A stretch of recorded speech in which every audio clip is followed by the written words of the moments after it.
One's ready. One's ready. Go! Hey everybody, welcome back to the One's Ready podcast. This is your daily drop for the 1st of May. Welcome to May. We are here.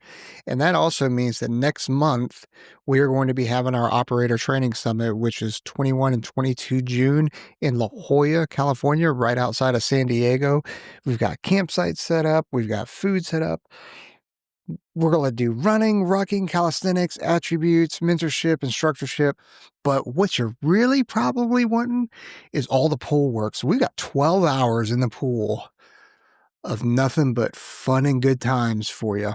So if you want to get better at your underwaters, your mask clearing, your mask and snorkel recovery, your treading, your bobbing, all your underwater work, like this is the place to go. We're going to do buddy breathing. So hit us up. You can leave a comment and we'll connect with you. Or you can reach out to jared@onesready.com to get an invite to the chat so that you can get more details and then secure your spot. Also, head over to onesready.com. Top right-hand side where it says prep, hit partner discounts, drop down to the second one where you see Attack Elite. We no longer sell Attack Elite stuff on our site, but it's okay because you still get a discount. So if you go where I told you to, onesready.com, top right-hand corner, prep, part count, scroll all down to the second one, it's Attack Elite. If you hit any of those links, it's going to take you to their website. Then there's going to be a pop-up that says, here's a promo code, and it'll be a generated generic promo code. You can use that to get yourself a discount. So even though we're not selling on our site, we're still hooking you up. That's really what it's all about, because that's really what you want. All right. If you guys are new here, this is the news that Public Affairs Office curates and sends out to all the commanders and all the chiefs in the Department of the Air Force. And I've spit it through AI just to shorten it because it's like a 20-page document. So, and then I'll give any kind of insights that I happen to have on it, which oftentimes is useless and worthless. And guess what? You get what you pay for. So, joint news. Civilian resignations impact military service. The Defense Department is preparing for the exit of tens of thousands of civilian personnel from the Air Force, expecting to lose approximately 12,000 civilians. This significant attrition could disrupt recruiting efforts and job security perceptions, while the Space Force anticipates to lose 10% in its civilian workforce, potentially causing a disproportionate impact. Yeah, I mean, this is definitely creating issues with a bunch of different things, anywhere from childcare services to readiness to operations to recruitment, training. Like there's impacts all across the board here with this. So hopefully the hiring freeze gets lifted soon, but it's impacting people in ways that, one, you're not hearing about, and two is things that you wouldn't even think about that would be an easy oversight. You're like, oh, dude, of course that's going to mess people up. So, yeah, it's not ideal. All right, next, U.S. strikes over 1,000 Houthi targets since Operation Rough Rider. That's an awesome name. Began on March 15th, the U.S. Central Command has conducted strikes on over 1,000 Houthi rebel targets, killing leaders and degrading their capabilities. The United Kingdom has also participated with Royal Air Force Typhoons targeting a drone manufacturing site in Yemen as part of an ongoing efforts against Iran-backed Houthis. Dude, those Royal Air Force boys, I haven't worked with the Typhoons that much, but when they were flying the Tornadoes and the Jaguars, is it the Jaguars? Shoot. Maybe it was just Tornadoes. I'm really going to embarrass myself because I'm not cutting this out. I'm just having one of those days when I'm not thinking clearly. I know it was definitely Tornadoes. I thought they were Jaguars too, but I don't remember. Anyway, they're really good pilots. Done a lot of good work with those guys. F-35 inventory issues hinder Pentagon audit. The F-35 Joint Strike Fighter's inventory tracking failures, including nearly $11 billion in confirmed fraud from FY17 to FY24, have resulted in a material weakness rating in the Pentagon's recent audit. The F-35 Joint Program Office has acknowledged the issue and established a logistical information technology working group to enhance inventory management. Ruh-roh. Man, that ain't good. And what didn't, I wonder if this is the 8 or so years that the Pentagon had been failing its audits as well. I don't know. Just throwing it out there. Northcom updates counter drone procedures. U.S. Northern Command has implemented a new standard operating procedure for drone incursions near military bases, providing base commanders with clear guidance for requesting assistance. These incursions are seen as coordinated adversary efforts to conduct intelligence, surveillance, and reconnaissance within the continental United States. Yes, let's empower our commanders to do what they need to do in order to protect the base, protect the assets, and protect the people. Next, Cyber Command adapts to persistent digital conflict. The U.S. Cyber Command has shifted from preparing for a single massive digital attack to a strategy of persistent engagement since 2018, recognizing the constant nature of digital threats. Despite calls for a separate cyber force, the Defense Department continues to integrate cyber capabilities within existing structures, adapting to ongoing digital conflicts. Personally, I don't think we need a cyber force like we did a space force, because there are cyber entities in every single one of our service, and that is the environment, right? Now, did other services also have space entities in it? Yes, it did, but not at the level that the Air Force did. And I don't know, and I'm not articulating it right, but Space Force makes sense to me. Cyber Force does not make sense to me, but whatever. Again, I'm an idiot. I'm a dude that jumped out of planes and dive and lift heavy stuff. Like, what do I know about cyber? Osprey fleet faces restriction until 2026. The V-22 Osprey fleet will operate under flight restrictions until 2026, with upgrades to full proprietor gearboxes using triple melted steel components starting in January. Full unrestricted flight operations are expected to resume by the end of 2026, with potential replacement of the V-22 not anticipated until as late as 2050. Oh, man.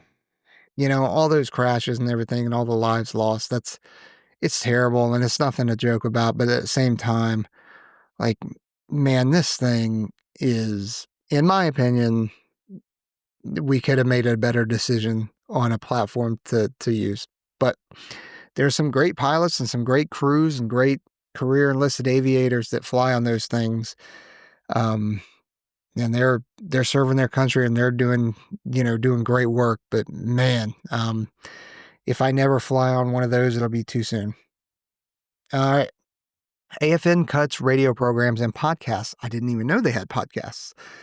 American Forces Network, or AFN as we all affectionately call it, will discontinue commercially produced podcasts on its AFN Go streaming service and eliminate several radio programs to address redundancies and declining listenership. AFN aims to preserve popular services and expand music variety through a new streaming offering combining modern alternative and classical rock.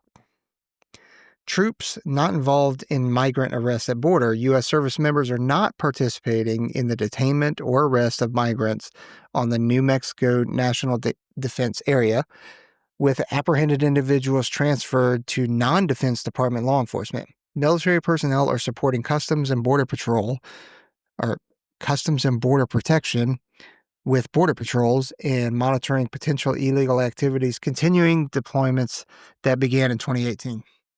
Yeah, those deployments down there are not something new. It's just there's been an increase. All right, Air Force news. Fighters key to Golden Dome Defense Initiative.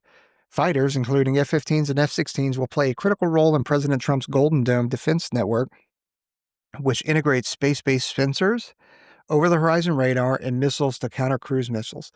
NORAD's commander is focusing on balancing just-in-time and just-in-case forces to ensure effective defense capabilities.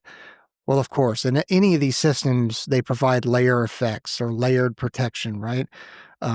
and they're overlapping by that, by what I mean by layered. Not only do they have certain robust redundancies built in, but then you also have overlapping coverage from different entities so that in case, whatever it is gets through one or two, you have layer 3, 4, and 5 that can take care of it. Or if something goes down, you have additional layers that aren't tied to that necessarily, able to step in and still continue the mission. Next, Air Force embraces new software acquisitions role. The Air Force is leveraging new acquisition authorities to contract with commercial startups for rapid incremental software pushes for systems like the cloud-based command and control. The primary challenge is training contracting officers to understand these alternative contract vehicles, which differ from the traditional defense federal acquisitions regulations. Yeah. Immigration detention considered at Travis Air Force Base. The Trump administration is evaluating Travis Air Force Base as a potential site for an immigration detention facility, raising concerns about its impact on the base's military airlift mission. Representative John Garamendi has called the proposal inappropriate, arguing it could hinder the base's operational effectiveness. I don't really know how that would hinder operational effectiveness. If you're going to give Travis Air Force Base people to help facilitate it, and do all the business, and all you're doing is providing the infrastructure for it, I don't really see the issue, but whatever. Air Force cuts family days for readiness. Air Education and Training Command will reduce family days in 2025 and 2026 to focus on lethality, with additional readiness days tied to mission performance targets. The decision has sparked mixed reactions, with some airmen arguing that cutting family days won't improve readiness, while others emphasize the 24/7 nature of the military duty. Yeah, man, there was something that I saw. Let me just bring this up real quick, because there was something I saw the other day that it was kind of like, it was eye-opening. Now, if I could just bring it up without having to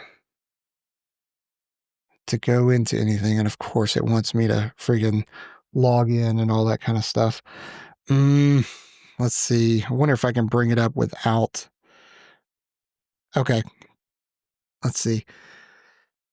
So it gave grand total of time off over 20 years. Anyway, you know what? We'll cover this in a podcast, because it'll give me a chance to actually deep dive into it. But basically, somebody did the math and went over a 20-year career on how many days you get saved up. So on a 20-year career, annual leave is 30 days per year. So 20 years, that's 600 days off. You have 11 federal holidays a year. That's 220 days off. Family days are 4 a year, usually 80 days off. Christmas break is about 7 days off, depending on where you work. It might be less, might be more. That's 140 days. Sick days, it says 1 a year. I don't even know where you'd get that from, but okay, so 20. And then weekends are 104 a year, so 2,080 days. So basically, on a base level, you get 3,140 days off in 20 years of service in the military. Additional time off that you can get is house hunting leave, which is essentially 5 PCSs times 10, 50 days. Paternity leave is, 168 days a year, or in 20 years. Weather, closures, that kind of stuff is 12 days. I don't know where they came up with that. Maybe just one a month, I guess, maybe. And then Skills Bridge programs gives you 6 months off. So over 20 years, you would get 3,550 days off, equaling 9.73 years off. So, it ain't too bad. It's not too shabby, But anyway, what do I know, right? Because I'm a dirty, nasty retiree. All right, Space Force news. Space Force accepts SBIRS upgrade. The Space Force has accepted the survivable and durable evolution upgrade of the space-based infrared laser or infrared system, enhancing processing and network capabilities. This upgrade replaces outdated Cold War era ground system strengthening national defense against evolving threats. Space Force documentary premieres. The documentary Always Above the Documentary. What? The documentary Always Above highlights the Space Force's role in protecting the U.S. space assets, including satellite communications and GPS. Cool. Let's see. What do we hear? And this is going to be of interest. Air Force modernization urgently needed. The Air Force's aging and shrinking fleet with fewer fifth-gen fighters and stealth bombers is ill-equipped to counter near-peer adversaries, requiring an investment of $40 billion annually. Immediate action is needed to halt the decline in force and aircrew readiness following the model of Reagan's 1980s military rebuilding. Yeah, we're shrinking. It's not great, and we've got a lot of birds that are not permanently grounded, but they either don't have the crew or don't have the maintenance homies to sit here and fix it up. So that is actually happening. The Air Force Academy faculty cuts threaten academics. Proposed civilian faculty reductions at the Air Force Academy could degrade its curriculum, increase costs, and jeopardize accreditations in technical fields. Transparent dialogue is essential to avoid damaging the Academy's academic reputation and public trust, requiring precise cuts rather than broad reductions. Yeah, but see, the thing is that the Commandant of the Air Force Academy, General Tony Bauerfein, doesn't know anything about precise or nuanced cuts. He went through AFSOC and just did sweeping butter knife cuts just throughout the thing. And they call it night court. Night court wasn't a great thing for the enterprise, for the AFSOC enterprise. And I know that AFSOC PAO is listening, so I know you're listening to this right now because that's what you guys do. And you're upset with me and you're upset with One's Ready, but you have my phone number. You can call me. I still love you. Okay? But like, it is okay to be critical of your own leadership, okay? You know, and you can do that. And calling a spade is what you should be doing, right? And I get it. You're in a public affair, so you got to protect the brand and all that kind of stuff. But man, what's going on at the Academy? And I know I got a comment the other day saying, what? I wasn't tracking anything bad at the Academy. It's just news to me. Well, dude, I'm glad that you're saying that, and I'm glad that you see that, and I hope it's not as bad as all the reports and all the dudes that I talk to are saying it is. But like I that sounds really sarcastic, but I'm being genuine about it because I don't want the Air Force Academy to fail. But when you have professors that are government civilians that are experts in rocket engineering and that kind of stuff, and they're taking the DRP or they're facing cuts, and then they're the ones teaching future rocket scientists and rocket engineers. Like how is that not detrimental to the graduates and the students at the Air Force Academy? So that's why I'm saying that. So anyway, that's it for today. Seems like a little bit light, but anyway, don't forget to like, subscribe, hit that notification bell, and truly thank you guys for being here so much. Like it's awesome. I do enjoy doing this. So, all right, later.